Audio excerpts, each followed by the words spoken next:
muy gentiles por la invitación al Instituto de Derecho Privado. Agradezco mucho esta convocatoria. Mi saludo a los señores colegas, apreciados amigos, miembros de la mesa. En realidad, los 30 años del Código Civil son una fecha muy importante. El 24 de julio se han cumplido 30 años de la publicación del Código y, como decía el doctor Héctor Lamamort, el 14 de noviembre se van a cumplir 30 años de vigencia del Código Civil. En realidad, dentro de la historia de la codificación, 30 años de la codificación civil, 30 años, no así como dice el tango que 20 años no es nada, 30 años tampoco es nada. Porque el Código Civil de 1852 duró 84 años y el Código Civil de 1936 duró 48. De tal manera que estos 30 años, si bien son una fecha muy significativa, no es que representen una cantidad de años muy abultada. Lo que ocurre es que sin duda el mundo camina más rápido, o por lo menos siempre se siente que el mundo camina más rápido, o por lo menos quienes somos ya, quienes tenemos varias décadas encima, lo vivimos más rápido, ¿no? Porque los días se pasan así. Pero lo que ocurre con el código es un fenómeno complejo. La mayoría de ustedes son muy jóvenes, pero cuando el código cumplía o estaba por cumplir 5 años, ya se empezaba a hablar de su modificación. Yo recuerdo que algunos de los miembros de la comisión que elaboró el Código Civil, concretamente 2 de los distinguidos miembros de esta comisión, plantearon la organización de comisiones para trabajar un proyecto de reforma del Código Civil en 1989. Y esto, en 1992. En 1989 se empezó a hablar de la reforma y en 1992 se integraron estas comisiones.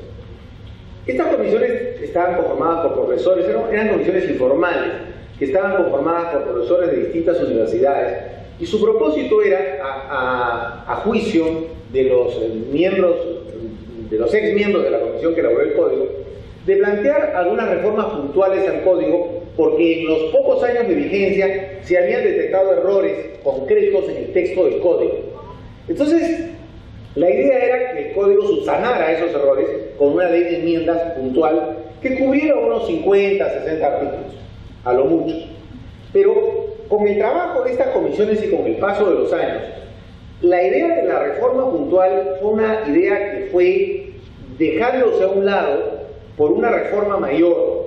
Y en los años 90, sobre todo cuando el Código cumple 10 años, en el año 94, se constituye una comisión destinada a su estudio y modificación, que luego fue sustituida por otras comisiones posteriores, y que durante el último año de gobierno del presidente Alejandro Toledo concluye sus labores con un proyecto de enmiendas de más de 150 artículos, y era un proyecto parcial aún, por el cual el Poder Ejecutivo pide facultades delegadas al Poder Legislativo.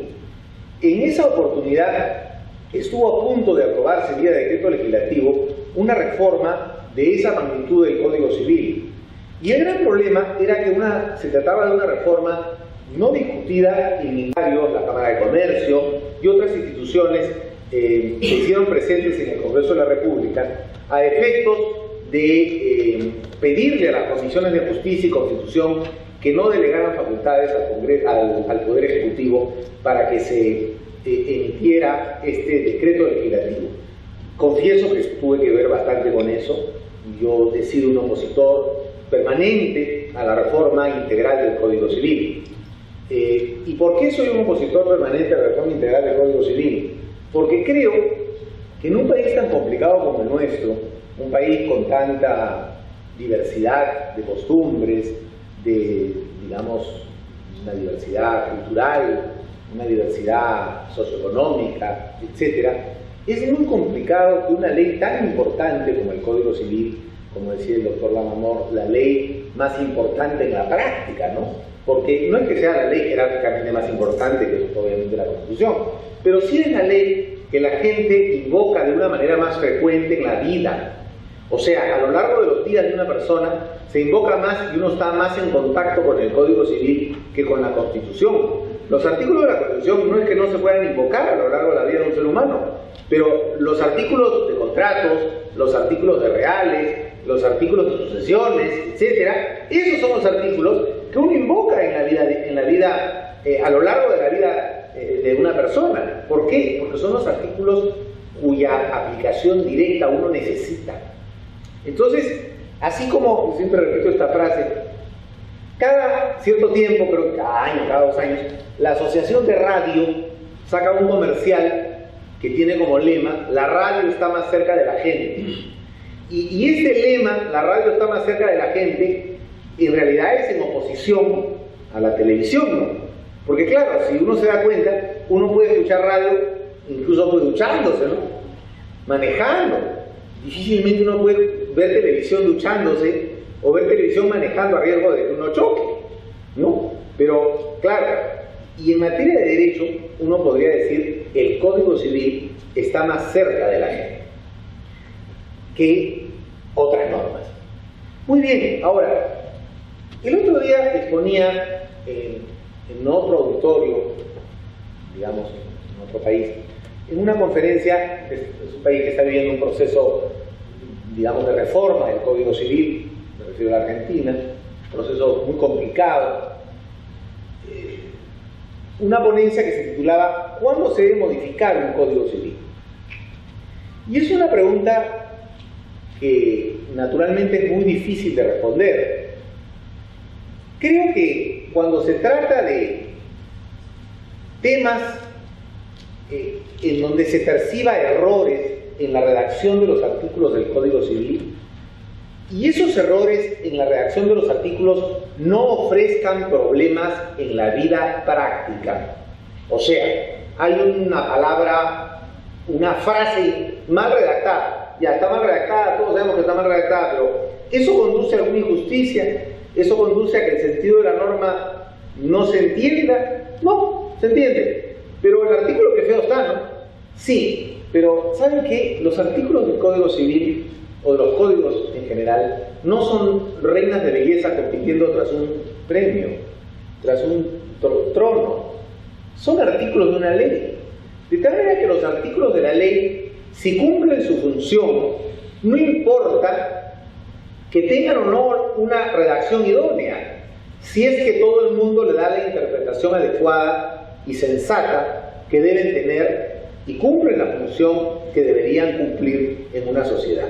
Un profesor argentino, ya fallecido hace muchos años, que escribió un magnífico tratado de las obligaciones, Luis María Bocchi Boyero, acuñó una frase en el sentido de que cuando un artículo del código contenga un concepto equivocado, pero todo el mundo entienda el real significado, el verdadero significado del mismo, no hay que cambiarlo, porque es preferible dejar la norma que todo el mundo lo entiende a cambiarla por un precepto que tal vez genere confusión.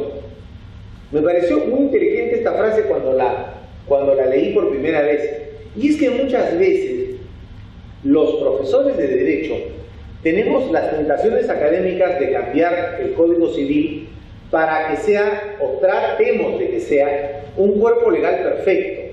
La idea de la perfección, hace algunos años un profesor peruano, muy respetado por mí, muy querido por mí, escribió un artículo en ese sentido, ¿no? En el sentido de tratar de lograr que el código sea un Código Civil perfecto. Yo me opongo a que el Código Civil sea un Código Civil perfecto, porque primero que no hay perfección en obra humana, y en segundo lugar, que si buscamos un Código Civil perfecto, tendríamos que ir modificando todos los días todos los códigos de todo el mundo. Porque el más pintadito de los códigos civiles del mundo, aquel que el profesor más ilustre de derecho civil admire, no es un código perfecto. Y cualquiera de sus normas podría ser rediseñada para tener una mejor redacción. De manera que buscar una permanente perfección en un código no es una tarea que realmente valga la pena. Y yo hablaba de las tentaciones académicas, que es el título de un libro que escribí en el año 98, Tentaciones académicas a la reforma del Código Civil peruano, porque en verdad muchas veces, no digo siempre, pero muchas veces los procesos de reforma de los códigos no son fruto de necesidades sociales. Es decir, cuando en una sociedad existe un problema, ¿no es cierto? Seguramente hay comunicados en los periódicos, marchas en la calle, ¿no es cierto?, manifiestos, etc. Pero, ¿cuándo han visto ustedes que esto ocurra con relación al Código Civil? Hay marchas de los abogados, de los jueces, de los alumnos de Derecho con pancartas, hay enfrentamientos con la policía por la modificación del Código Civil. La población sale a la calle. ¿Sí o no? No. ¿Y por qué no? Porque a nadie le preocupa. No me refiero a modificaciones puntuales, me refiero a modificación integral. ¿Y por qué? Porque no hay una necesidad social de una modificación integral del código. ¿Quiénes tenemos la necesidad de que los artículos del código se modifiquen? Los profesores de Derecho. ¿Para qué? Para que el código quede a nuestra imagen y semejanza. ¿Qué más me gustaría? Miren, ¿saben qué? Uno de los mayores premios, si no el mayor, que tendría cualquier profesor de Derecho Civil, es que le digan, mira, ¿sabes qué? Ha salido sorteado. ¿Qué me he ganado? Te has ganado el hacer el nuevo Código Civil del Perú. ¿Sí? Sí, tienes carta blanca, tienes un año para hacerlo. Ese día no duermo. Consumo todo el licor que hay en mi casa. Voy a hacer el Código Civil del Perú. Es más, no quedará un solo artículo que no tenga mi sello, mi doctrina, aquellas teorías que yo creo como más convenientes para el derecho, para la sociedad, más allá de un tema de vanidad. Pero digamos, ya por el tema de las normas estrictamente hablando, no habrá norma que no responda a mi pensamiento. ¿Me explico? Bueno, generalmente las reformas de los códigos son eso. Generalmente las reformas de los códigos responden a la necesidad académica de los profesores de Derecho de reformar integralmente los códigos. Hablábamos en un momento con el profesor Ladamor, por ejemplo, de las comisiones reformadoras de los códigos. La mejor manera de modificar un código totalmente es nombrar una comisión para que lo modifique de manera puntual. ¿Me explico? Si queremos una modificación puntual y nombramos una comisión de 10 personas, ustedes van a creer que van a buscar lo puntual, lo indispensable, lo sumamente necesario. Eso no es así. Porque si yo soy profesor de obligaciones y quiero modificar 40 normas de obligaciones, ¿cuál es el mejor camino que tengo yo para que pasen mis 40 normas? Transar con aquel que va a proponer la modificación a Reales, que también tiene 35. Y el mejor camino que tiene el de Reales, aparte de arreglar conmigo, y digamos, sí, bueno, me parecen bien las normas que propone Castillo, es estar de acuerdo con el que propone las normas nuevas de sucesiones, y con el que propone las nuevas normas de personas, y con el que propone las nuevas normas de familia. Y sumando esos artículos, tendremos sin duda un código absolutamente modificado o, en buena cuenta, un nuevo Código Civil. Por esa razón es que yo siempre he sido muy pesimista en torno a todos estos temas de las comisiones de reforma del Código Civil. Puede que cuando se nombra una comisión para modificar un código y el código sea realmente tan malo y tan antiguo que verdaderamente lo que va a salir es un buen código y va a salir un código. Pero si uno tiene una comisión, uno nombra una comisión para modificar integralmente un código civil sin que haya la necesidad real de modificarlo, lo que va a pasar por lo general es que esa comisión no llegue a buen puerto en su trabajo. Todas las comisiones que se formaron desde 1994 en adelante para reformar el Código Civil en el Perú fracasaron. Y uno podría pensar, o uno podría preguntarse, ¿y por qué fracasaron? ¿Fracasaron acaso porque sus integrantes no eran personas capaces, ilustres? No, eran personas sumamente capaces, sumamente ilustres, los mejores profesores de Derecho del país, etc. Entonces la pregunta es, ¿y por qué fracasaron? Por una sola razón: no había necesidad de modificar en el funcionamiento en el territorio de la República. Creo que el Código en el Perú ha representado ese factor que en muchos países lo ha sido, ese factor de unidad, ese factor de cohesión en materia civil, y además ha tenido la gran virtud de ser un código moderado, no ha sido un código, no es un código de extremo. Por esa razón, es un código que siempre ha sido criticado por ejemplo, las personas que son muy liberales, que han calificado el código de socialista, de intervencionista, como también las personas muy proclives a la intervención del Estado. A muchos de ellos que conozco no les gusta el código, me parece perfecto. ¿Por qué? Porque el código es un código moderado, es un código que ha permitido además tener una vigencia en el Perú. Miren ustedes, además muchas veces se criticaba, no, que el código, y este fue un sofisma que se dijo cuando se dio la Constitución del 93. Ahora que hay una nueva Constitución, hay que dar un nuevo código, ese era un argumento de los reformadores del 94.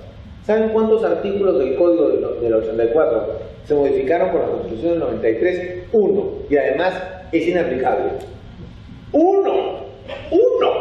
O sea, ya señalar ese argumento es, yo lo escuchaba en auditorios, y la verdad me da vergüenza escucharlo, porque no se puede decir esas cosas.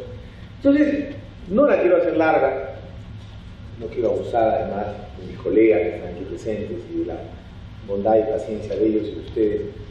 Creo que es una ocasión para reflexionar, siempre será una ocasión para pensar en la posibilidad de reflexionar los cuerpos legislativos del Perú, de ver qué cosas se pueden superar, de ver qué cosas no es necesario superar, ¿no? Si hay un artículo en donde toda la doctrina dice que, a pesar de que el artículo dice que es blanco, todo el mundo, doctrina y jurisprudencia, lo interpreta como amarillo, ¿de qué te preocupas? Si no es un problema. No, es que dice blanco, pero ya la doctrina y la jurisprudencia han dicho y lo dicen siempre que es amarillo. Tranquilito, pues si es amarillo. ¿Para qué te agitas? ¿Para qué vas a poner en el código que es amarillo si todo el mundo sabe que es amarillo? ¿Me explico? Entonces, esa actitud reflexiva es aquella que te invito a tener en torno a este cuerpo legal, y sin duda eventos como este en el que se puede discutir, apreciar y conversar sobre las bondades y defectos y virtudes y problemas de nuestra legislación civil siempre son bienvenidos, de tal manera que reitero mi agradecimiento a quienes me han invitado y especialmente a ustedes que han tenido la gentileza de escuchar. Muchas gracias.